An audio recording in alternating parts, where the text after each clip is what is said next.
आज आपण चालू करतो वे ऑप्टिक्स. तर यामध्ये पहिले reflection of light. What is mean by reflection. Short मध्ये तुम्हाला हे इंट्रोडक्शनचा पार्ट शिकवतोय. 11 स्टँडर्ड इंट्रोडक्शनचा जो पार्ट आहे तो 11 स्टँडर्डचा आहे. पहा काळा फिगर ही हा सरफेस आहे. ही नॉर्मल आहे, याला नॉर्मल म्हणतात. Straight line perpendicular to the surface is called as a normal.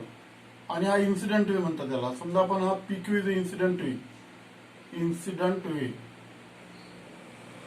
तर ray is reflected in the same medium. Reflected in the same medium याला रिफ्लेक्टेड वे म्हणतात. ठीक आहे. The angle between incident ray and normal is known as angle of incidence. याला angle of incidence म्हणतात. Angle of incidence हा जो आहे angle between normal and reflected ray is called as a angle of refraction. याला angle of refraction म्हणतात. आणि याचा जो लॉ आहे, law of refraction, angle of incidence is equal to angle of refraction. Incident ray, normal and reflected ray lies in the same plane. हे एकाच plane मध्ये असले पाहिजे. Angle of incidence is equal to the angle of reflection. It is known as a law of reflection. And this phenomena is known as a reflection of light. Light is bent in the same medium. That is known as a reflection of light. याला reflection of light म्हणतात. त्याचे 3 laws आहेत. पहिला law angle of incidence is equal to angle of reflection. Second law incident ray, normal and reflected ray lies in the same plane. तिसरा law incident ray and reflected ray lies opposite side of normal. नॉर्मलच्या विरुद्ध बाजूने असते. समजलं ना. हा झाला तिसरा लॉ. हे झालं रिफ्लॅक्शन ऑफ लाईट. त्याच्यानंतर पहा refraction of light. Refraction of light हे काढून घ्या फिगर पहिले. आता तुमको पढ़ाने वाला हूं मैं refraction of light.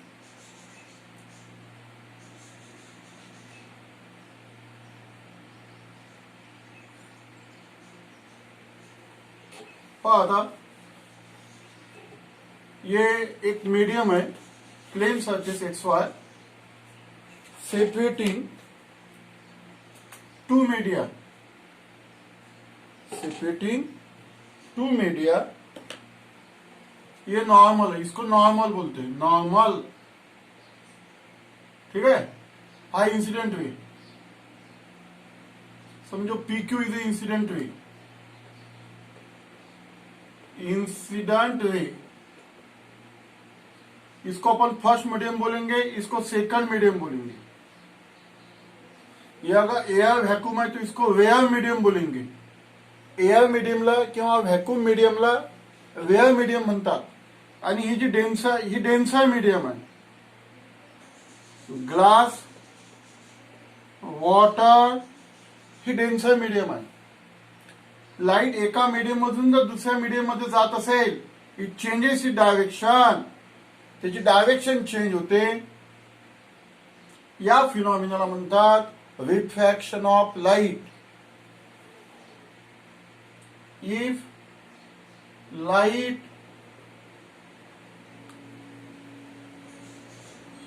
Travel from किंवा light wait travel from one medium into second medium, its direction changes. Its direction changes.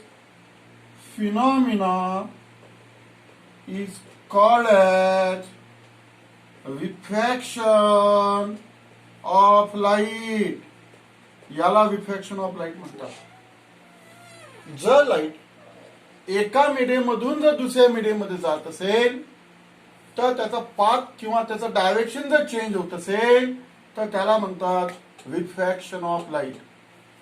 Angle between incident wave and normal is called as angle of incidence. याला म्हणतो आपण angle आयला म्हणतो आपण angle of incidence.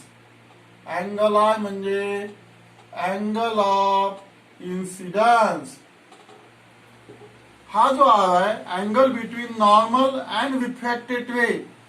समजा हा QR म्हणजे refracted वे, याला रिफ्रॅक्टेड वे म्हणतात. अँगल बिटवीन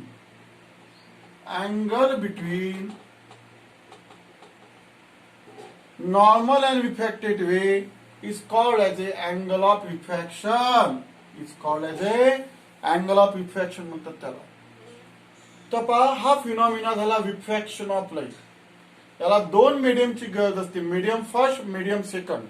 इसके दो मीडियम रहते, एयर मीडियम और वैक्यूम मीडियम. इसको वेयर मीडियम बोलते. डेंसर मीडियम यानी ग्लास, वाटर, डायमंड, इसको डेंसर मीडियम बोलते. जब लाइट एक मीडियम से सेकंड मीडियम में जाता है, it changes it direction. Phenomena is known as A refraction of light. पहा रिफ्रॅक्शन ऑफ लाईटची मी डिफिनेशन बोर्डवर दिलेली आहे, तुम्ही लिहू शकता. ही फिगर काढायची.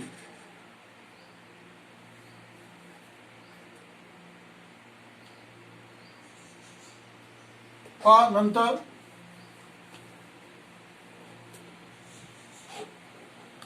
From Snell's law. आता लॉज ऑफ रिफ्रॅक्शन पाहू आपण. Snell's law sine I upon sine I is equal to constant. हे 11th स्टँडर्ड मध्ये झालेलं आहे, आपण त्याची जस्ट रिव्हिजन घेत आहोत. साइन रेशो आहे हा. Sine ratio of angle of incidence to angle of refraction. Sine ratio म्हणतात त्याला. म्हणजे if angle of incidence increases then angle of refraction also increases. जर आपण I वाढवला तर R सुद्धा वाढतो. समजलं ना. if angle of incidence increases angle of refraction also increases. Ratio of sine of angle of incidence to sine of angle of refraction is always constant. हा ratio नेहमी काही कॉन्स्टंट असतो, याला स्नेल्स लॉ म्हणतात. आणि हा जो कॉन्स्टंट आहे, या कॉन्स्टंटचं नाव आहे रिफ्रॅक्टिव्ह इंडेक्स. याचं नाव काय? सिम्बॉल एन ने दाखवतात और म्यू ने दाखवतात. लाईट पहिल्या मीडियम मधून दुसऱ्या मीडियम मध्ये गेलेला आहे, म्हणून इथं फर्स्ट, इथं सेकंड. याला रिफ्रॅक्टिव्ह इंडेक्स म्हणतात. Refractive index. It is known as a refractive index of second medium with respect to first medium. याला स्नेल्स लॉ म्हणतात. समजलं ना. हा जो रिफ्रॅक्टिव्ह इंडेक्स आहे, हा प्रॉब्लेम करीत असेल तर तुम्हाला कामात पडू शकतो. Formula sine I upon sine I is equal to n second medium with respect to first medium. N म्हणजे इज रिफ्रॅक्टिव्ह इंडेक्स किंवा म्यू म्हणजे इज रिफ्रॅक्टिव्ह इंडेक्स. हा जो रिफ्रॅक्टिव्ह इंडेक्स आहे, हा दोन टाईपचा असतो. आर म्हणजे refractive index. Are two types. Are of two types. हे दोन टाइप्स असते. एक ऍब्सोल्यूट रिफ्रॅक्टिव्ह इंडेक्स आणि second relative refractive index. Absolute refractive index आणि रिलेटिव्ह रिफ्रॅक्टिव्ह इंडेक्स. पहा समजून घ्या. Sine I upon sine I is equal to refractive index N. समजलं ना. रिफ्रॅक्टिव्ह इंडेक्सला युनिट नसते, डायमेन्शन नसते. रिफ्रॅक्टिव्ह इंडेक्स दोन टाइपचा, ऍब्सोल्यूट, एक नंबर ऍब्सोल्यूट. एब्सोल्यूट आर म्हणजे जर लाइट, अगर लाइट रेयर मीडियम से डेंसर मीडियम में जाता है यानी एयर, तो लाईटचा एयर मधून म्हणजे दोन मीडियम पैकी एक मीडियम जर रेयर मीडियम असेल, एयर किंवा व्हॅक्यूम असेल, तर त्याला ऍब्सोल्यूट आर म्हणतात. आता याला कसं लिहाल तुम्ही? N D with respect to air. Refractive index of denser with respect to air. याला तुम्ही असं सुद्धा लिहू शकता, एन डी सुद्धा लिहू शकता. ऑर एन डी म्हणजे refractive index of denser medium. Air medium नाही लिहिलं तरी चालते. हा झाला रिले ऍब्सोल्यूट. ऍब्सोल्यूट म्हणजे दोन मीडियम पैकी एक मीडियम एयर किंवा एयर मीडियम पाहिजे. रेअर मीडियम सुद्धा म्हणतो त्याला आपण. ही डेंसर मीडियम कोणती चालते? वॉटर चालते, ग्लास चालते. रिलेटिव्ह आवाज म्हणजे लाईट जर समजा आता लाईट इथून ग्लास मधून वॉटर मध्ये गेला. इमेजिन करो light is passes from glass to water. इसके अंदर एयर मीडियम नहीं है, तर याला म्हणतात रिलेटिव्ह. दोन्ही मीडियम असलं पाहिजे, एयर किंवा व्हॅक्यूम यामध्ये नाही आहे, तर याला रिलेटिव्ह आहे. याला लिहिसाल कसं तुम्ही, यन किंवा म्यू लिहा किंवा यन लिहा. ग्लास टू वॉटर झालं ना, इथे ग्लास इथे water. Refractive index of water with respect to glass, याला असं लिहायचं. तर refractive index are two types, absolute and relative. हे झालं रिफ्रॅक्शन. लाईट जर एका मीडियम मधून जर दुसऱ्या मीडियम मध्ये जात असेल, it changes it direction. Phenomena is known as a refraction of light. आता पहा, हा जो स्नेल्स लॉ आहे किंवा हा जो रिफ्रॅक्टिव्ह इंडेक्सचा फॉर्म्युला आहे, समजा नाही, हा रिलेटिव्ह आहे. समजा ही फर्स्ट मीडियम आहे, सेकंड. याला आपण ऍब्सोल्यूट मध्ये कसे लिहाल, तर N2 अपॉन N1. हा ऍब्सोल्यूट आव आहे, हा रिलेटिव्ह आव आहे. इथं एअर मीडियम आहे, समजलं ना. तर सेकंड मीडियमचा refractive index divide by first मीडियमचा रिफ्रॅक्टिव्ह इंडेक्स, याला आपण असं सुद्धा लिहू शकतो.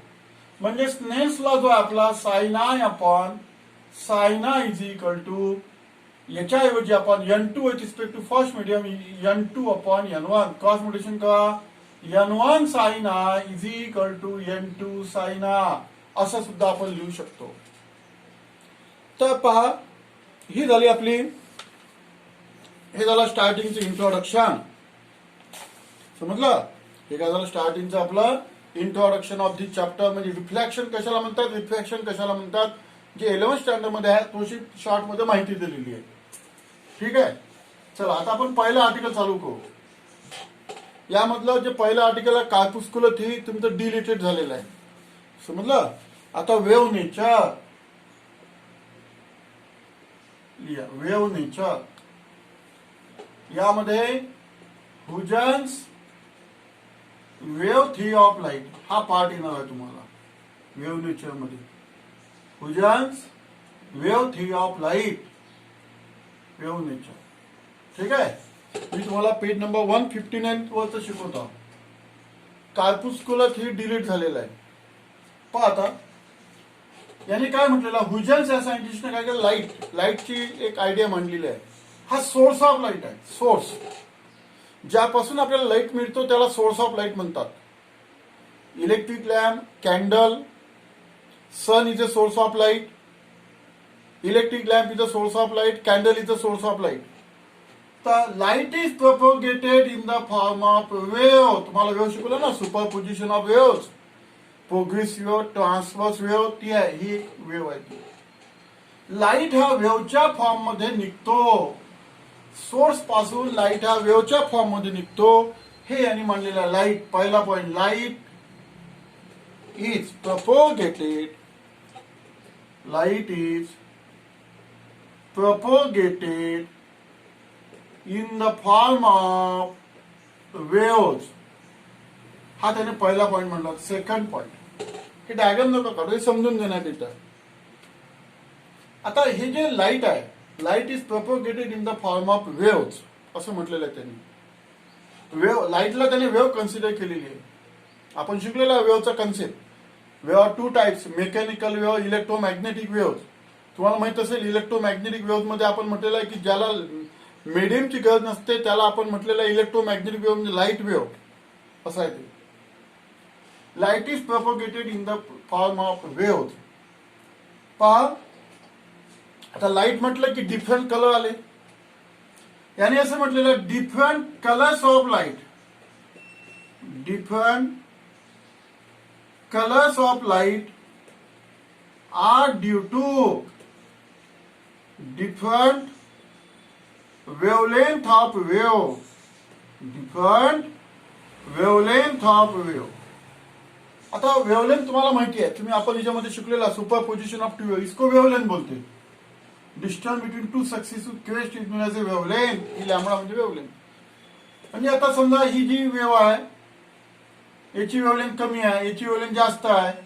असा जर लाईट असेल तर तो वेगवेगळ्या कलरचा, डिफरंट कलर्स. पहा तसे जे सोर्स आहे, सोर्स ऑफ लाईट, तुम्हाला मी याच्यानंतर आठवलं सोर्स ऑफ लाईट हे दोन आहेत, primary source, secondary source. Primary source म्हणजे तो स्वतःहून लाईट फेकतो, म्हणजे sun is a primary source, electric lamp is a primary source, candle is a primary source. आणि मग सेकंडरी सोर्स म्हणजे जो रिफ्लेक्शन पासून जो लाईट मिळतो तो सेकंडरी सोर्स झाला, रिफ्लेक्शन पासून. समजलं की नाही? तर पहा, सोर्स ऑफ लाईट पासून जी वेव्ह बाहेर पडते ही सोर्स ऑफ लाईट आहे. इथून जो लाईट बाहेर पडतो तो वेव्हच्या फॉर्म मध्ये बाहेर पडतो, असं हुजेनने सांगितलेलं, त्याला वेव्ह नेचर म्हणतात. Light is propagated in the form of waves. Different colours of light are due to different wavelength. आता हे जे लाईट वेव्ह इथून जे बाहेर पडते, समजलं, इथून जो लाईट बाहेर पडतो, these waves are emitted, तिसरा point, these waves are emitted from source. Waves are emitted from source of light, travel with uniform velocity. एक सारख्या गतीने ते जातात असं त्यांनी म्हटलेलं आहे. युनिफॉर्म व्हेलॉसिटी, समजलं ना? In A homogeneous medium.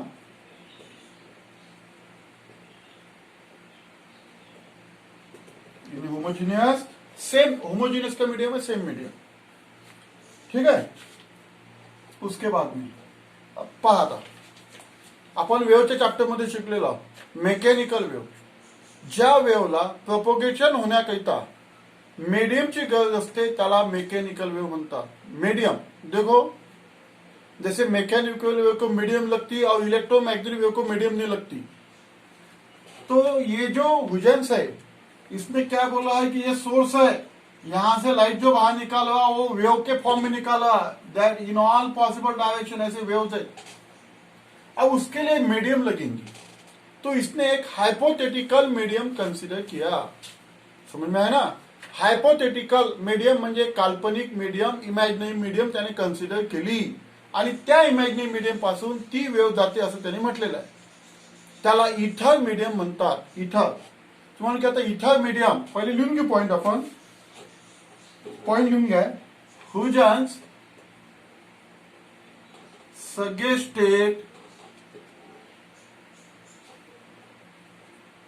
suggested existence of hypothetical medium. तुम्ही वाटलं लिहून घ्या, इमॅजिनरी ब्रॅकेट मध्ये. हायपोथेटिकल मीडियम कॉल्ड एज इथर, कॉल्ड एज इथर मीडियम. त्याला इथर हा शब्द वापरलेला. ऍक्च्युअली हे जे इथर मीडियम आहे याची प्रॉपर्टी अशी आहे, त्याने सांगितलेलं आहे की इथर मीडियमची डेन्सिटी 0 आणि इज अ ट्रान्सफॉर्म मीडियम. ज्या बॉडीची डेन्सिटी 0 असते ती बॉडी अस्तित्वात नसते. एक हे काल्पनिक मीडियम आहे.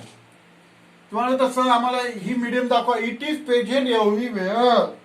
त्याने म्हटलं की इथर मीडियम, इथर इज प्रेझेंट एव्हरीवेअर. म्हणजे किंवा मग इट इज एव्हरीवेअर म्हणजे it is present in vacuum असं म्हणू आपण. As well as all material bodies, in all material bodies, as well as in all material bodies. इथर मीडियम जे आहे ती व्हॅक्यूम मध्ये सुद्धा प्रेझेंट आहे, तसंच ऑल मटेरियल बॉडीज मध्ये सुद्धा प्रेझेंट आहे. Huygens suggested the existence of hypothetical medium called as ether. Ether is present in vacuum as well as all material object or bodies. आणि या इथर मीडियम मधून ती वेव्ह, लाईट वेव्ह ही pass होते. हे हुजेन्स या सायंटिस्टने सांगितलेलं आहे.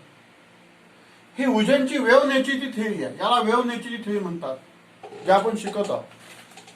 आता याचे पहा, याचे ड्रॉबॅक्स आहे. ड्रॉबॅक्स पहिला, आता हुजेनने जी थिअरी सांगितलेली आहे त्याचा ड्रॉबॅक कोणता आहे? तर ड्रॉबॅक पहिले होता इथर मीडियम डज नॉट एक्झिस्ट. कारण याची डेन्सिटी झिरो आहे. It is a transparent medium, it is elastic medium, but density zero. Density zero असल्यामुळे ती अस्तित्वात नाही. Experimentally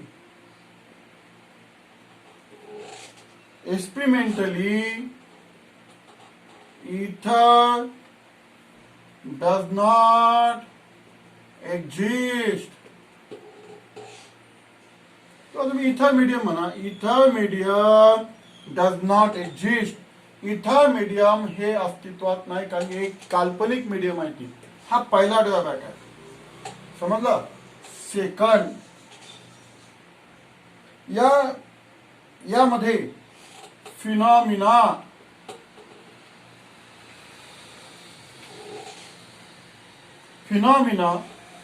such as photoelectric effect, Compton effect does not explain. म्हणून आता फोटो इफेक्ट काय हे आपल्याला नंतर शिकायचं, फक्त लिहून घ्या. तुम्हाला हा जो मॉडर्न फिजिक्सचा हा फिनॉमिना आहे. फोटो इफेक्ट, कॉम्प्टन इफेक्ट, हे इफेक्ट या थेअरीने एक्सप्लेन केलेले नाही आहे.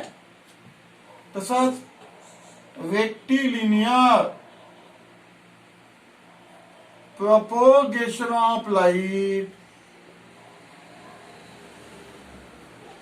rectilinear propagation of light cannot be explained, could not be explained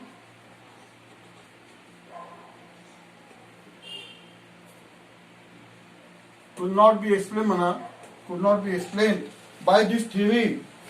या थेअरीनं एक्सप्लेन केलेले नाही. समजलं ना? या थेअरीने एक्सप्लेन केलेलं नाही. रेक्टिलिनियर म्हणजे लाईट स्ट्रेट लाईन मध्ये जाणे. इथं लाईटचा स्ट्रेट लाईनचा कन्सेप्टच नाही. लाईट तर वेव्हच्या फॉर्म मध्ये चालला, स्ट्रेट लाईन मध्ये चालला का? नाही. म्हणून रेक्टिलिनियर प्रोपगेशन ऑफ लाईट कुड नॉट बी एक्सप्लेन.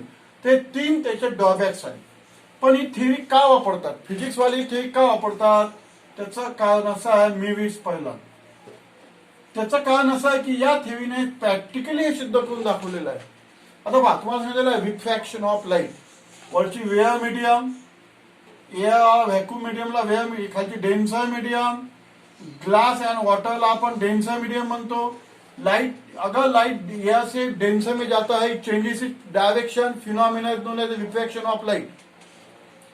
देखो लाइट का speed in air medium v है, और समझो डेंसर मीडियम में से vd किंवा आपण जसं आपण ग्लास मध्ये घेतो vg, velocity of light in glass, vw म्हणजे velocity of light in water.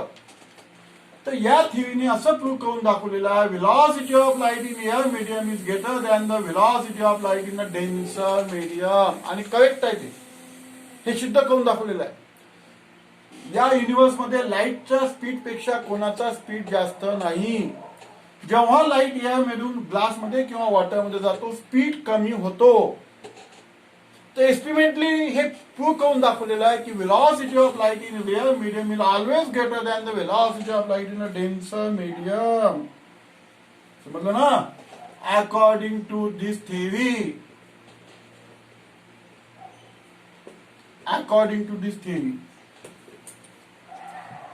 speed of light in rare medium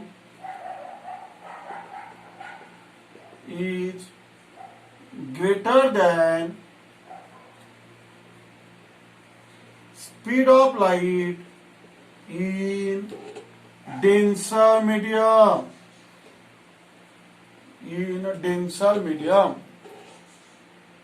जेव्हा लाईट ग्लास मध्ये किंवा वॉटर मध्ये जातो तेव्हा स्पीड कमी होतो. हे प्रॅक्टिकली सिद्ध करून दाखवलेलं आहे यांनी. समजलं ना? म्हणून या थेअरीला महत्व आहे. According to this theory, speed of light in rare medium is greater than the speed of light in a denser medium. तसंच दिस थेअरी explain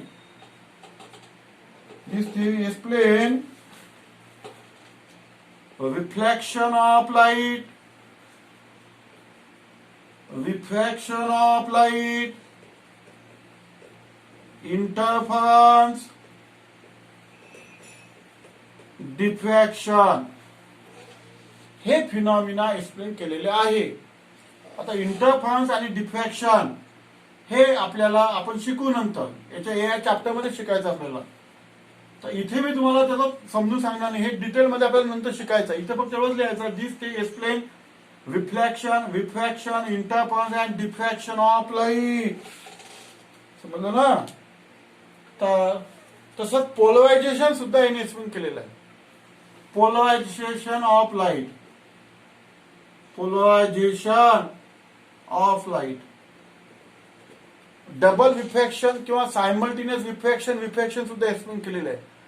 तर हे झालं या थिअरीचे मेरिट्स. म्हणजे ही जी थिअरी आहे, आपण थिअरी का वापरतो याच्या मागचं कारण, म्हणजे हे ऍक्च्युअली वेव्ह ऑप्टिक्स आहे.